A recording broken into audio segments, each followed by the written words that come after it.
सब अपनी आंखों को बंद करें और प्रार्थना में जाएं।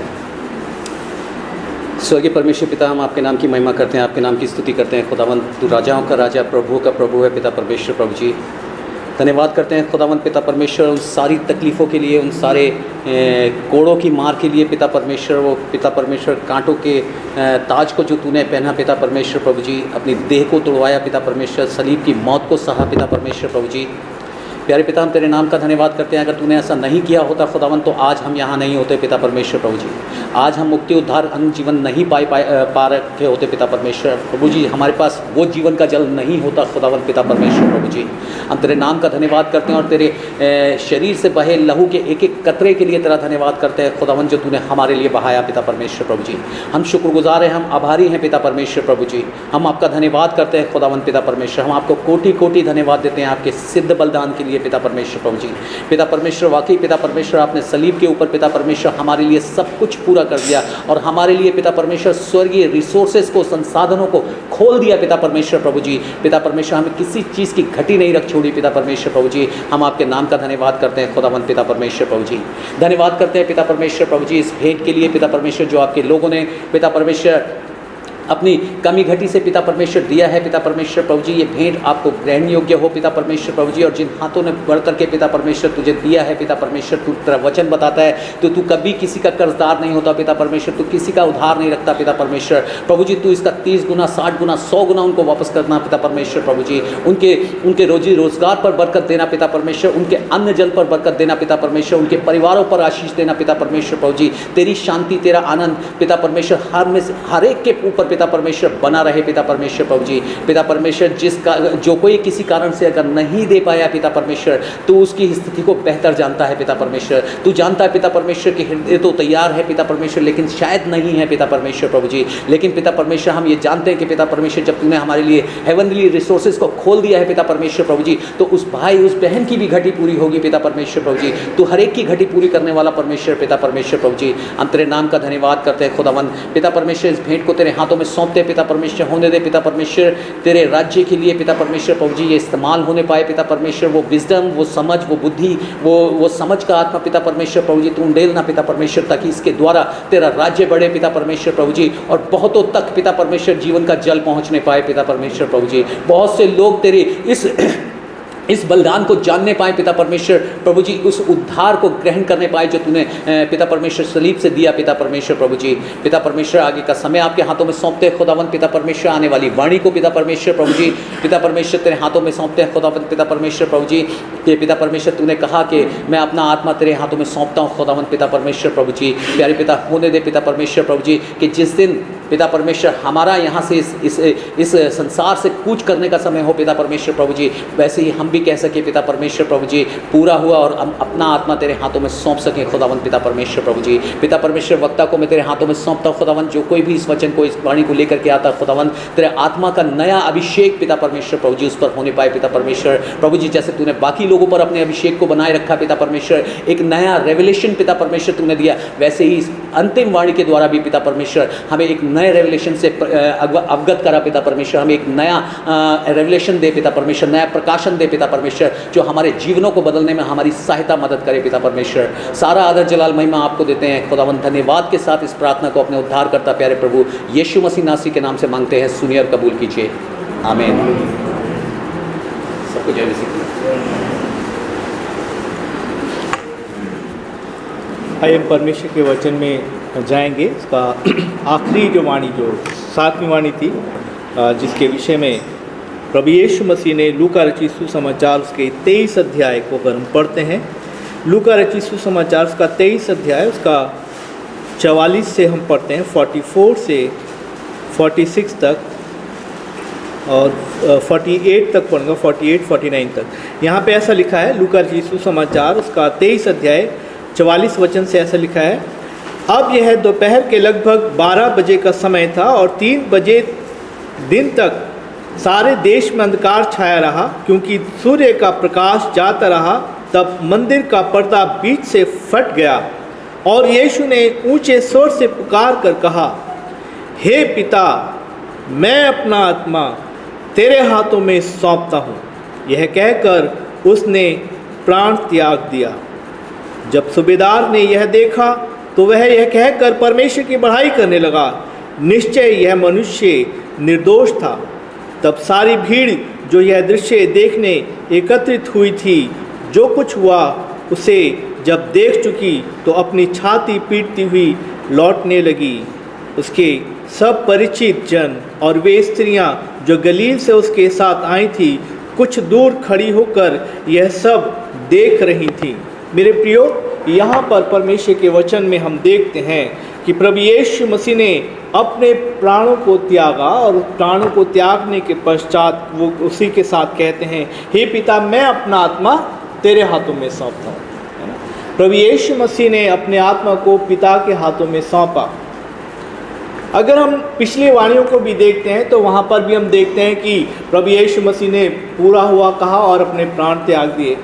प्रभु यीशु मसीह ने कहा, हे परमेश्वर, तूने मुझे क्यों छोड़ दिया, अपने प्राण त्याग दिए। अलग अलग जगहों पर ऐसी घटनाओं को हम देखते हैं कि यीशु मसीह ने कहा और प्राण त्याग दिए। लेकिन यहाँ पर भी हम देख रहे हैं कि प्रभु ने कहा कि मैं अपना आत्मा तेरे हाथों में सौंपता हूँ, और प्रभु ने प्राण त्याग दिए। तो प्राण कब त्यागे, कौन सी वाणी के बाद त्याग दिए, है ना? कई बार ऐसा ही कन्फ्यूज़न रहता है कि अरे यीशु मसीह तो यहाँ पे मर गए, फिर उसके बाद तो वाणी हुई नहीं, है ना? तो ये 7 वाणी फिर कैसे हुई? मेरे प्रियो, जब ये गॉस्पल्स लिखे जा रहे थे, प्रभु यीशु मसीह के क्रूसीकरण के विषय में वर्णन लिखा जा रहा था, चारों सुसमाचारों में इसका वर्णन किया गया है। और जो बातें उन लेखकों ने सुनी और पवित्र आत्मा ने उनके ऊपर जाहिर की, उन्होंने उनको लिखा। लेकिन कौन सी वाणी पहली है, कौन सी दूसरी है और तीसरी है, और कब यीशु मसीह ने प्राण त्याग दिए, इसके विषय में हम यहाँ पर जब हम चर्चा करते हैं 1 से लेकर 7 वचन जो प्रभु यीशु मसीह ने क्रूस के ऊपर जब लटके हुए थे तब कहे। तो जब क्रूस के ऊपर लटके हुए थे, जब वो वचन कह रहे हैं, इसका मतलब ये आखिरी बातें हैं जो प्रभु यीशु मसीह क्रूस के ऊपर से बोल रहे हैं। और जब व्यक्ति मरने से पहले कुछ बोलता है तो उसकी बहुत इम्पोर्टेंस होती है, बहुत ख़ास वो बातें होती हैं। कई बारी हमारा कोई प्रियजन मर रहा होता है या मर जाता है, तो जो उसके आसपास लोग होते हैं उनसे पूछते हैं कि अरे मरने से पहले उन्होंने कुछ बोला क्या, कोई बात कही, है ना? क्योंकि उम्मीद यही रहती है कि जो कुछ बोला होगा वो बहुत ख़ास बात होगी। प्रभु यीशु मसीह ने इन सब बातों को कहा, और जो स्कॉलर्स हैं उन्होंने इसे क्रमवार रीति से रखा, उन घटनाओं को जैसे जैसे प्रभु ने बोला कि पहली वाणी कौन सी है, दूसरी कौन सी, तीसरी कौन सी, और कब यीशु मसीह ने प्राणों को त्यागा। तो उन्होंने उस बात को पूरा यहाँ पर स्टडी करके इसके बाद इस तरह से इसको तरतीब से रखा। और जो 7वीं और आखिरी वाणी जो प्रभु ने कही, हे पिता, मैं अपना आत्मा तेरे हाथों में सौंपता हूँ, निश्चय ही ये अंतिम वाणी है, निश्चय ही ये 7वां वचन है। क्योंकि इस समय परमेश्वर प्रभु यीशु मसीह जो है अपने पिता को अपना आत्मा सौंप रहे हैं। अभी जैसे शालू बोल रही थी कि मेरा एंड हो गया, है ना, बड़ा अच्छा लगा, एंड हो गया, एंड, है ना। यहाँ पे प्रभु यीशु मसीह का एंड हुआ नहीं है। आपको पता है कि यहाँ पर लिखा हुआ है कि जब प्रभु यीशु मसीह ने प्राण त्याग दिए तो पर्दा फट गया। पर्दा फट गया तो उसका अर्थ क्या है? अगर हम मत्ती रचित सुसमाचार में पढ़ते हैं उसके 27 में 27 वचन को अगर हम 27 अध्याय के अंदर हम पढ़ते हैं, यहाँ पर लिखा हुआ है 51 के अंदर कि और देखो मंदिर का पर्दा, 27 का 51 में लिखा है, और देखो मंदिर का पर्दा ऊपर से नीचे तक फटकर 2 टुकड़े हो गया, है ना। 2 भाग में ये पर्दा फट गया। और पर्दा कहाँ से फटा? ऊपर से नीचे।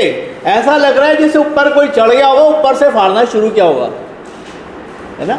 ऊपर से फाड़ना शुरू किया और नीचे तक फाड़ दिया। जब अगर फाड़ना है तो कोई नीचे से फाड़ता, महायाजक होता है, नीचे से फाड़ना शुरू करता और लिखा होता है कि भाई नीचे से ऊपर तक। नहीं, ये ऊपर से नीचे फटा है, अर्थात ये परमेश्वर की ओर से हुआ। हालेलुया।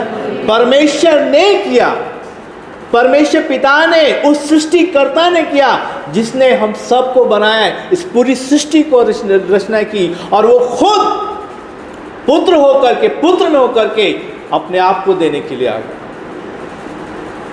प्रभु यीशु मसीह में हमने पिता की महिमा को देखा। प्रभु फिलिप्पुस ने कहा कि प्रभु हम इतने दिनों से तेरे साथ हैं, तू पिता को दिखा दे।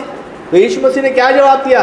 अरे तू इतने दिनों से मेरे साथ है, तू ये भी नहीं जानता जिसने मुझे देखा उसने पिता को देखा। एक गीत गाते हैं वो बोलो जय मिलकर जय, खुद ही दाता और खुद ही दान। कभी गौर किया है वो दान भी वही है और दाता भी? तो प्रभु यीशु मसीह आपको और मेरे लिए एक उपहार बन करके आया।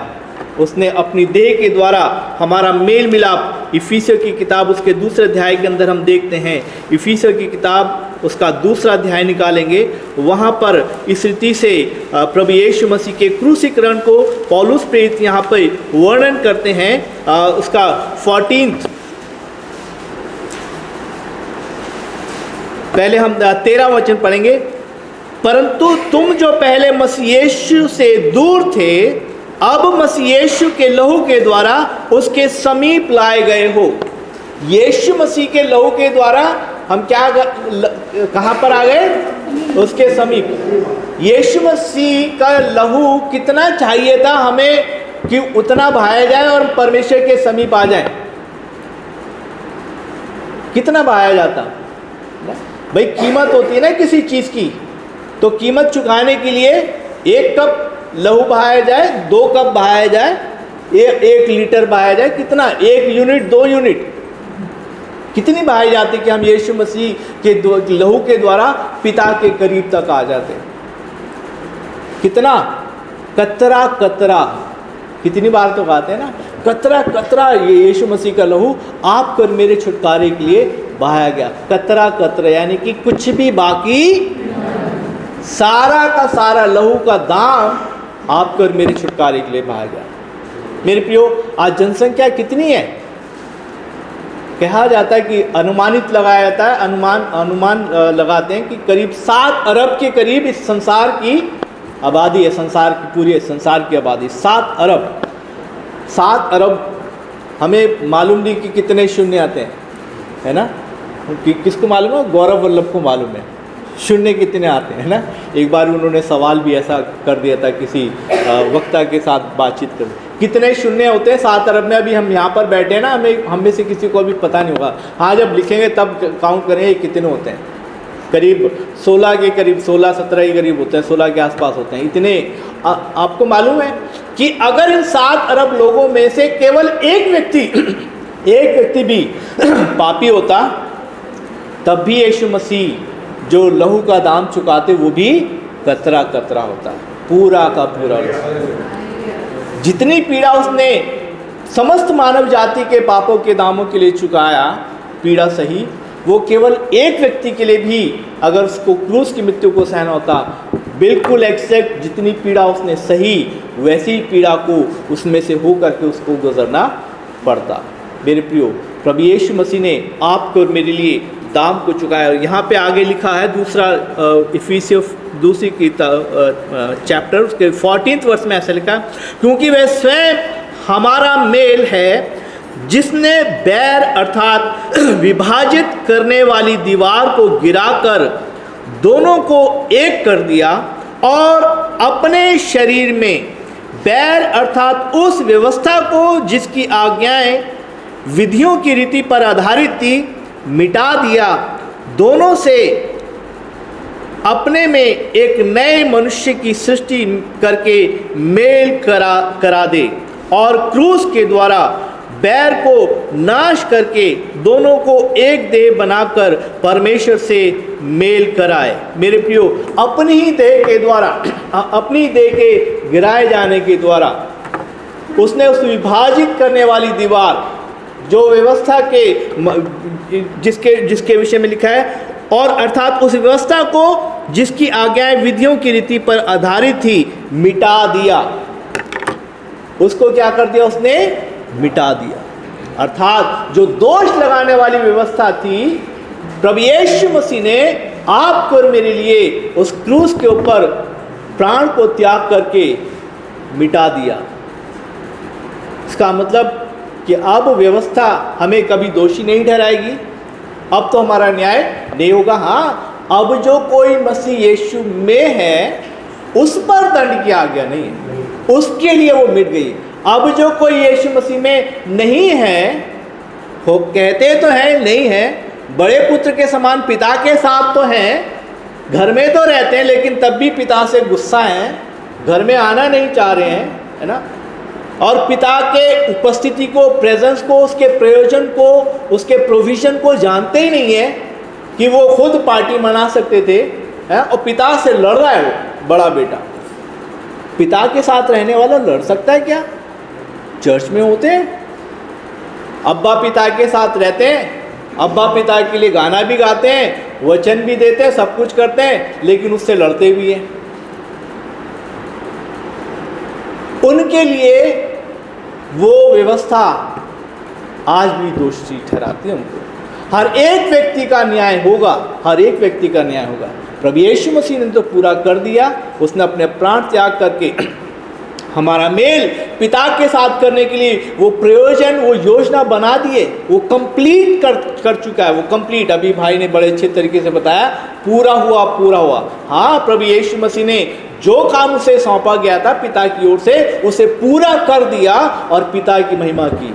हालेलुया। अभी आपको मुझे पिता की महिमा करने के लिए काम पूरा करना है।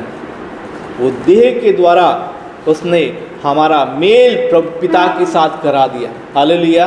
क्या हमारा मेल सचमुच में हो गया है ना?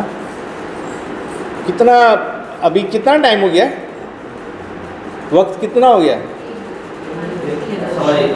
1:15 हो गया, है ना। हमारा टाइम था 12 बजे से 1 बजे तक। जब मैच चलता है, जो गेम्स देखने के हैं, मतलब जिनको अच्छा लगता है, हमें मालूम है कि जब मैच में कोई रिजल्ट नहीं आता तो फिर एक एक्स्ट्रा ओवर, सुपर ओवर चलता है।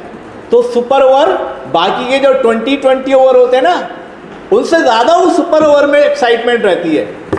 लेकिन जब यहाँ पे सुपर ओवर चल रहा होता है प्रार्थना के दौरान, ओहो, लंबा खिंच गया, टाइम लंबा हो गया, पास्टर साहब ने तो ज़्यादा कर दिया। 1 बजे तक का टाइम था, 1 बजे तक कर नहीं पाए पूरा। अरे भैया, सुपर ओवर चल रहा है, मोस्ट एक्साइटेड टाइम। जब हमारा मेल पिता के साथ हो गया, आखिरी वाणी इसी में बोली जा रही है। जब आखिरी काम कंप्लीट हुआ, अगर प्रभु यीशु मसीह उसी समय 6 वाणी को बोल करके नीचे उतर आते और तब भी जिंदा रहते, नहीं होता, मेल नहीं होता पिता के साथ। उस देह का खत्म होना जरूरी था। हालेलुया। उसको देह को त्यागना जरूरी था, उस मृत्यु के स्वाद को चखना जरूरी था। तभी तो ये वचन पौलुस पे इसने कहा, ऐ मौत तेरा डंक कहाँ, है ना। प्रभु यीशु मसीह ने, उस जय ने उस मृत्यु को निगल लिया। Praise the Lord. प्रभु यीशु मसीह ने उस मृत्यु को वहीं पर निगल लिया। शैतान तो सोचा था, अरे यहाँ पे तो मेरा काम पूरा हो गया, है ना। यीशु मसीह का काम क्या हो गया? तमाम। तमाम को उर्दू का वर्ड है ना, तमाम। क्या मतलब है तमाम? है? काम तमाम हो गया, है ना। शैतान ने सोचा था काम तमाम हो गया, लेकिन उसे ये नहीं पता था काम तमाम किसका हुआ है।